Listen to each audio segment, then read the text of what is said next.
one of the first things I wanted to ask is, being the Three Corps commander, looking at your history in the Army and your career, what are some of the aspects that you think prepared you to take on this role that you've been in for this period of time? Yeah, that's a good question. I think the Army is very, very deliberate in the selection process of those that will lead our young men and women. So that's kind of one thing, right? Like, very deliberate. It's not haphazard. Second, as a part of that deliberateness, they make sure that you are exposed to those experiences and jobs that will help you when you're in a leadership position. Exposing your professional military education along the way to help you with that too. That kind of helps round you out. Command is the coolest thing. It's just really hard to describe to those that have never done it before. It's obviously an awesome amount of responsibility, but it is the funnest thing you could imagine. Looking back on your time as Three Corps commander, because obviously I wanted to do this interview before you took off, what do you think has been one of or a couple of the highlights of your time here at Fort Hood as Three Corps commander? Was it a specific exercise that you got to be a part of?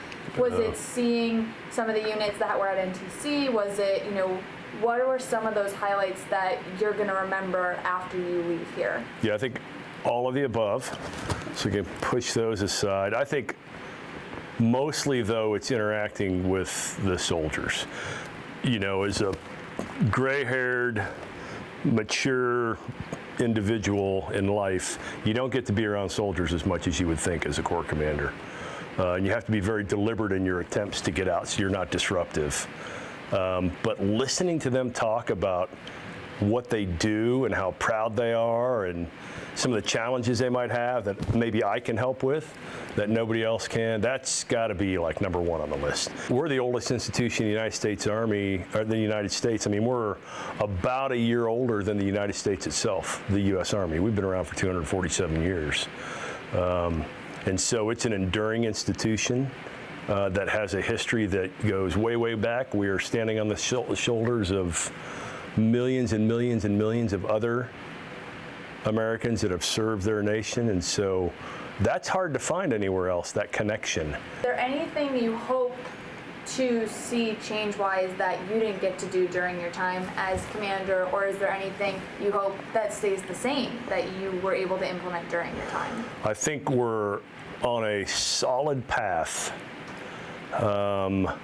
for the readiness and the lethality that we generate at larger unit formations. So again, we de-aggregated ourselves during Afghanistan and Iraq in most cases, small outposts.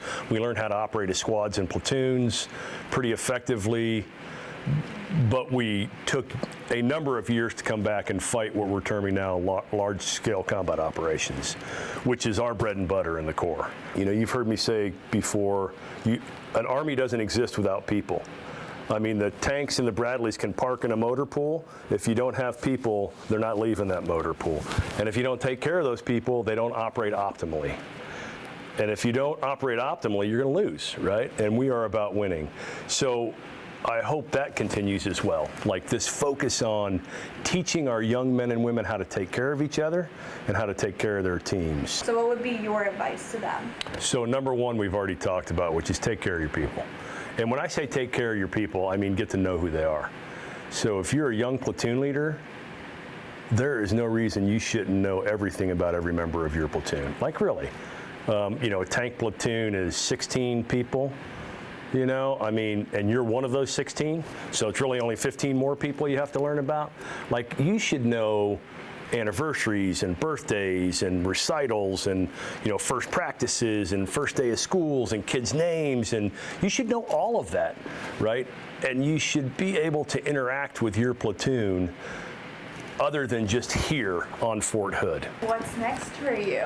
Obviously, do you and your wife have anything planned? Yeah. What's coming up next for you? The first thing we're going to do is gracefully depart Fort Hood. right?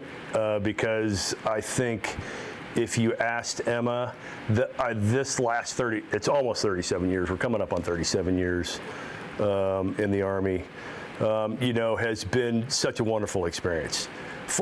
Not just for me, it's been the coolest thing ever. I mean, I'll never be able to do anything like this again. But for her and the kids too, right? Like a really, really neat experience. And so you have to realize that at some point everybody takes off the uniform.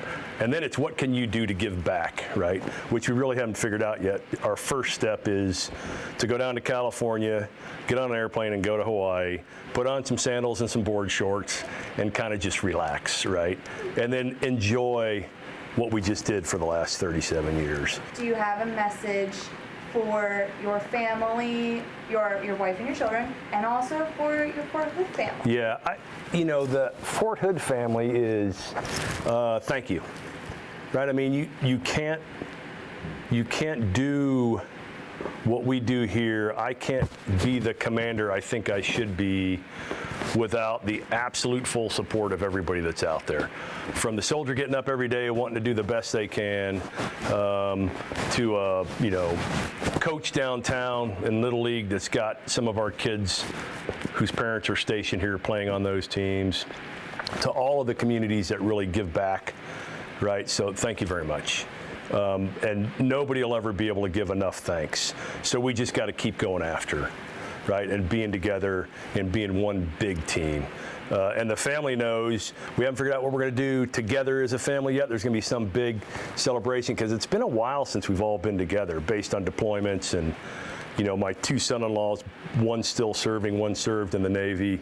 So we'll try to do something, but we'll have some kind of celebration. They know I love them. They're anxious I think the grandbabies are anxious to see what Pop Pop's all about.